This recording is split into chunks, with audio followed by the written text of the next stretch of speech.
আমার হাজবেন্ড হচ্ছে সবাই সন্ত্রাস, হাফেজ মাওলানা মঈনুল ইসলাম। সবাই সন্ত্রাস।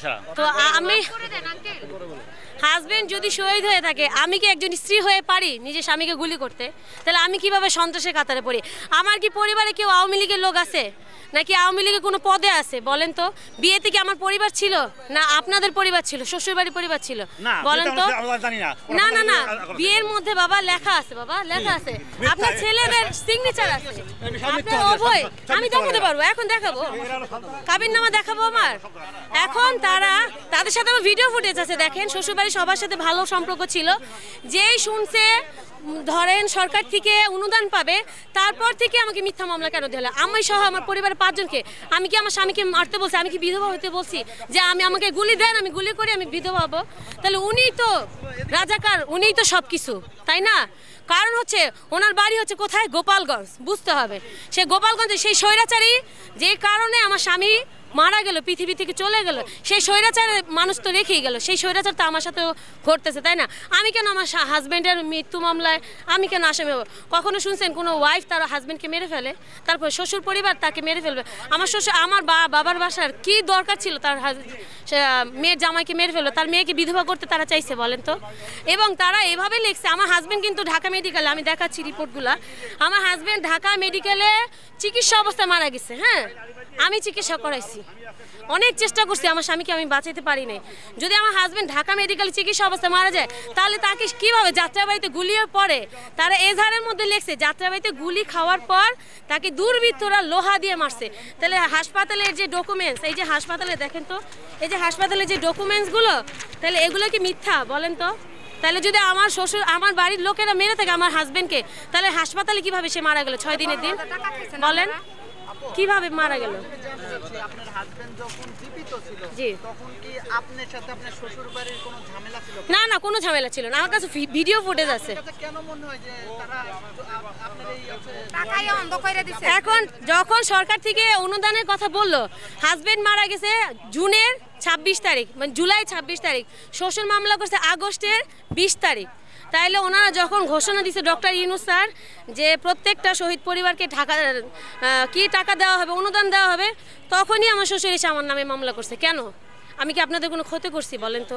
আমাকে জিজ্ঞেস করার দরকার নেই আপনাদের। আপনারা আপনাদের মতো থাকেন, আমাকে আমার মতো বাঁচতে দেন। আমি অনার্স 3rd ইয়ার একজন স্টুডেন্ট, আমি পরীক্ষা দিতে পারি না, পড়ালেখা সব বন্ধ হয়ে গেছে। স্বামী তো মারা গেছে, ওনারা এখান থেকে অত্যাচার, না বাবার বাড়ি না শ্বশুর বাড়ি না কোথাও যে ঠাই পাচ্ছি, তাহলে আমার অবস্থানটা কোথায় যে দাঁড়াবে?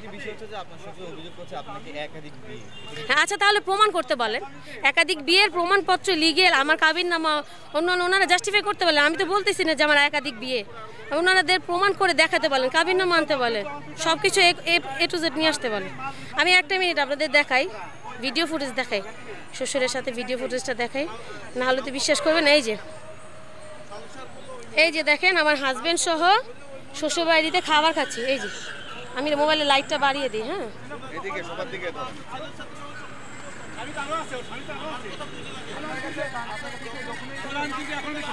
এই যে দেখেন, এই যে শ্বশুর, এই যে শ্বশুর, এই যে শাশুড়ি, এই যে হাজবেন্ড, আমি দ্বারা ভিডিও করতেছি, একসাথে খাওয়া দাওয়া করতেছি।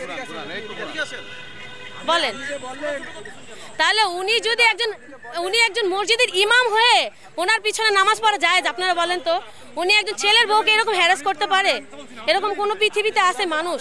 আমাকে পছন্দ করে না, উনি ইনডিরেক্ট আমাকে অন্য একটা মামলা দিত, আমার ছেলেকে অত্যাচার করছে জন্য মারা গেছে, অন্য একটা মামলা দিত কেন? সে রাষ্ট্রবিরোধীর সাথে, রাষ্ট্রের সাথে আমাকে মামলাটা ঢুকাইলো। নিশ্চয়ই এখানেও তার কিছু আছে। আমার নামের পিছনে আমার স্বামীর নাম লেখে নেই, সে আমার প্রতি এত ক্ষোভ, আমাকে প্রথম আসামি দেয় না, দ্বিতীয় আসামি না, 6 নম্বর আসামি না, আমাকে দিছে একদম শেষের আসামি দিছে, 156 নং আসামি দিছে, এবং আমার নামের পরিবর্তে দিছে আমার বাবার নাম। তাহলে উনি এগুলো ষড়যন্ত্র করেন। ওনার কল রেকর্ডগুলো আমার কাছে আছে, উনি যে আমাকে প্রতিনিয়ত হুমকি দিচ্ছে, সব কল রেকর্ডগুলো আমার কাছে আছে। আপনারা তো বিশ্বাস করেন, এই যে দেখেন আমার হাজব্যান্ডের সাথে একসাথে আমরা একই পরিবারে খাওয়া দাওয়া করছি, একই পরিবার, সব কিছু আছে, এ টু জেড প্রমাণ আছে আমার কাছে। হ্যাঁ, ওনারা টাকার জন্যই আজকে আমার সাথে এরকম করতেছে। আমি ওনাদের কাছে মাপও চাইলাম, সেই দিন মাপও চাইলাম যে বাবা আমার যদি কোনো অন্যায় হয়ে থাকে আমাকে মাফ করে দেন। সবার সামনে পায়েও ধরলাম। জুলাই ফাউন্ডেশনে গিয়ে একটা লিগ্যাল টিমের মাধ্যমে ওনারা একটা বিচার করে দিবে। তারা এখন জুলাই ফাউন্ডেশনকে মানে করতেছে, তারা জুলাই ফাউন্ডেশনকে এখন সবার কাছে প্রচার করে বেড়াচ্ছে জুলাই ফাউন্ডেশন ভালো না, খারাপ, তাদের বিরুদ্ধে কথা বলতেছে। জুলাই ফাউন্ডেশন চাচ্ছে যে একটা অসহায় মেয়েকে, একটা বিধবা মেয়েকে এরকম হ্যারাস করা আপনাদের দরকার নেই, আপনারা মামলাটা উঠায় নেন আঙ্কেল। আমরা পুরো মামলা উঠানোর কথা বলতেছি না, সরকারকে বিচারে আওতা আনেন। কিন্তু এই যে পরিবারের 5টা মানুষকে মামলা দিয়েছেন, এই মামলাটা আপনারা উইথড্র করে ফেলেন। শুধু এই 5টা মানুষের দায়িত্ব আমরা নিলাম, উঠাই ফেললেন। টাকাটা আপনার আপনার ছেলে পেয়ে টাকাও চাচ্ছেন, আপনি নিয়ে যান, সম্পূর্ণ 5 লক্ষ টাকা আপনি নিয়ে যান। তারপর মামলাটা মেয়েটাকে এখান থেকে উদ্ধার করেন। ওর স্বামী মারা গেছে, এটা একটু বোঝা উচিত। আপনিই তো একজন মসজিদের ইমাম, তাহলে আপনি কীভাবে এই কাজটা করেন? সে ওইখানে বক্তব্য দিয়ে এসে যে হ্যাঁ আমি করবো, কিছুক্ষণ পর সে ঘুরে গেছে। এখন সে মামলায় উঠাবে না, আমার শেষ পর্যন্ত দেখে সারবে। তার বাড়ি হচ্ছে গোপালগঞ্জ, আমার বাড়ি হচ্ছে ঢাকা যাত্রাবাড়ি।